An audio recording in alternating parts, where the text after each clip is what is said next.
Today we will be seeing a very interesting but an easy problem, ice skating, which was asked in Codeforces round 134 in the Div1. Coming to the problem, I will give you some time to read the problem and then I will be explaining you the important parts and what we are supposed to actually find. So please take your time to read the question. Now, coming to what we are supposed to find, to simply explain what the problem is, first let's understand what's given here. So from every snowdrift, you can move to either north, east, south, or west. So which means at any point you can either move in one of the four directions and you cannot move in any diagonal direction. And you can choose one direction and go in that direction until you reach another point. So consider each point as a snowdrift. So what Bastek has noticed that there are some points from which you cannot go to any other point. So what he wants to do is he wants to add some points so that if you choose any 2 points in the overall number of points, then you should be able to reach the other point from the point you have chosen. So what we are supposed to find is we need to find the minimum number of points that needs to be added so that you can travel from any vertex to any other vertex if you assume each point as a vertex. Now there are also some information about the inputs given. To solve this problem, there are actually two approaches. The first approach is using disjoint set union. I won't be doing the implementation of disjoint set union because it's a very generic one. The second one is building a graph if we consider the snowdrifts as vertices and joining them based on some conditions, and then running a breadth first search or depth first search on this graph to find the number of components present in the graph. I won't be discussing the second solution because it's very easy and similar to the first one. First, let's actually understand what the inputs are and what are we supposed to produce as the output. The input will be a set of coordinates.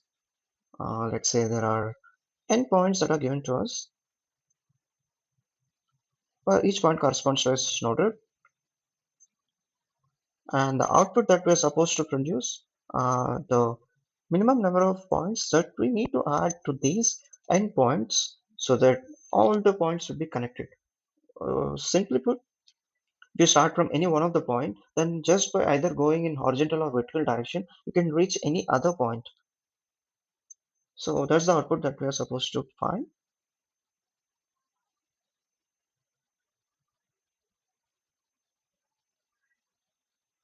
Now, to explain what to connect all of them means, as per the question, in the context of this question, connecting means, let's say I have 2 points, x1, y1, and x2, y2, denote them as A and B. Now I say that both A and B are connected if either of the two conditions is satisfied. The first one is either x1 equals to x2 or y1 equals to y2. Or simply put, they are either on the same horizontal line or on the same vertical line.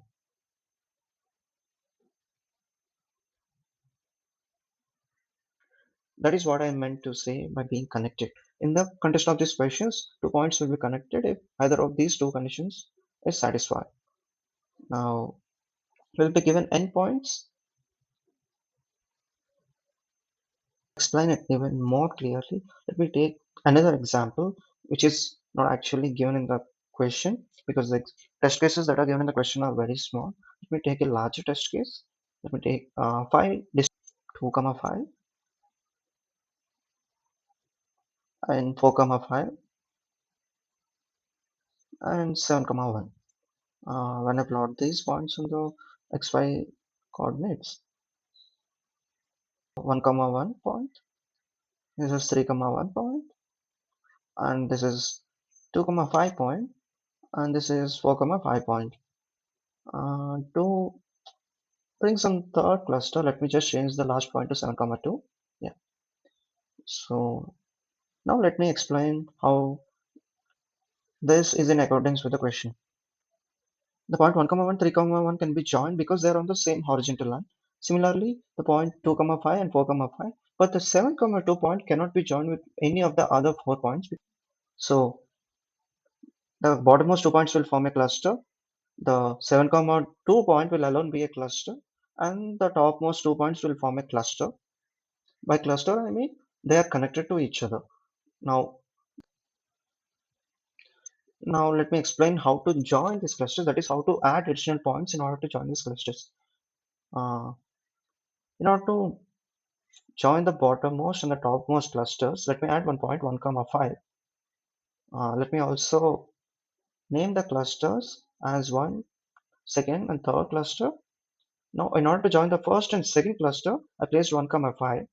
Now, if we look at point 1, 1, that is in that is just below 1, 5. So 1, 5 and 1, 1 are connected to each other because their x coordinates are same. Similarly, if we look at point 2, 5, 1, 5 and 2, 5 are also connected to each other because they have the same y coordinate. So this 1, 5 coordinate alone is enough to join the first and second cluster. Now that 1, 2 clusters are finally merged together using 1, 5 point, let's see which point should we add in addition to 1, 5 so that the third cluster can be merged with the initial cluster of combined 1 and 2.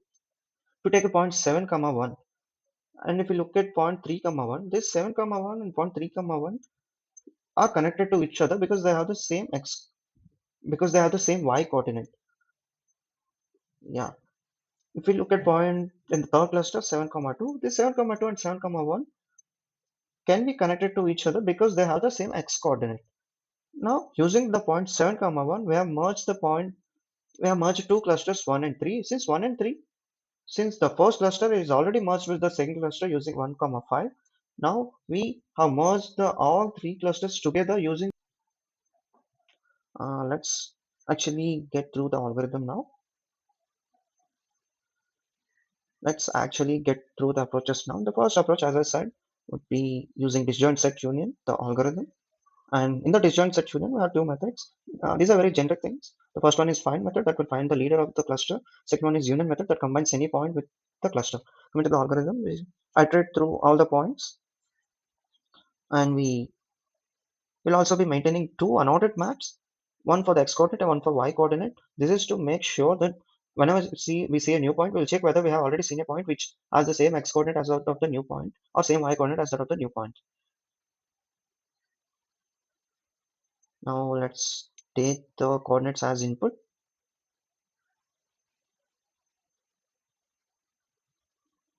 And now we have to check whether there are any other points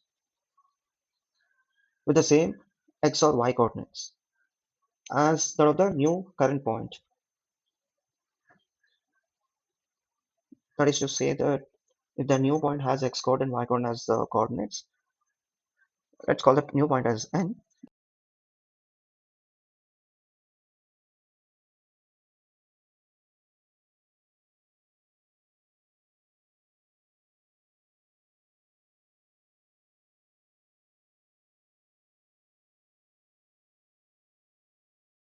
Then I need to check for the points that I have already seen till now, which has the same x coordinate as that of n. Let's call that other point as b. That b has to have the same x coordinate as that of n, or the same y coordinate as that of n.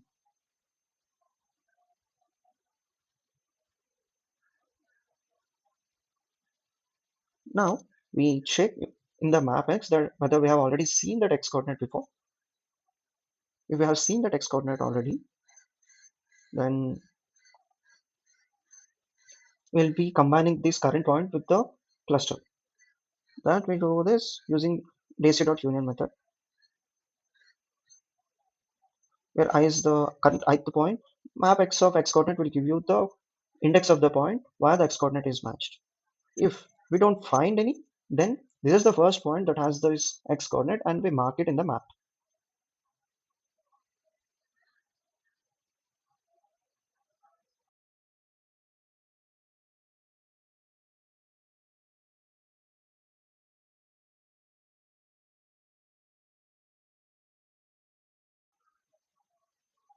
We perform the same thing for the y coordinates too.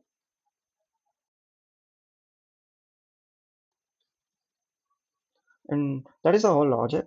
That is the most important logic in this solution.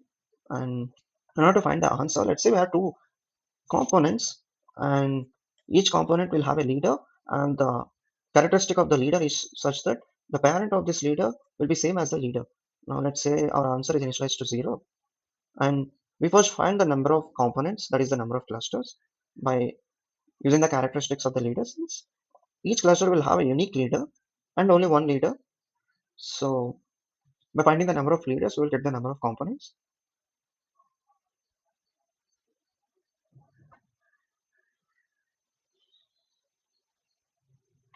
Now, after getting the number of components, let's say I have three components.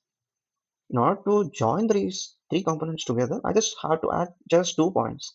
That is the one that combines C1 and C2, and another that combines second and third cluster. So if I have k components, then I just have to add k minus 1 points. This is the minimum number of points that needs to be added. You can't go below this. So the answer would be answer minus 1. Now let's look at the code.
I already submitted the solution.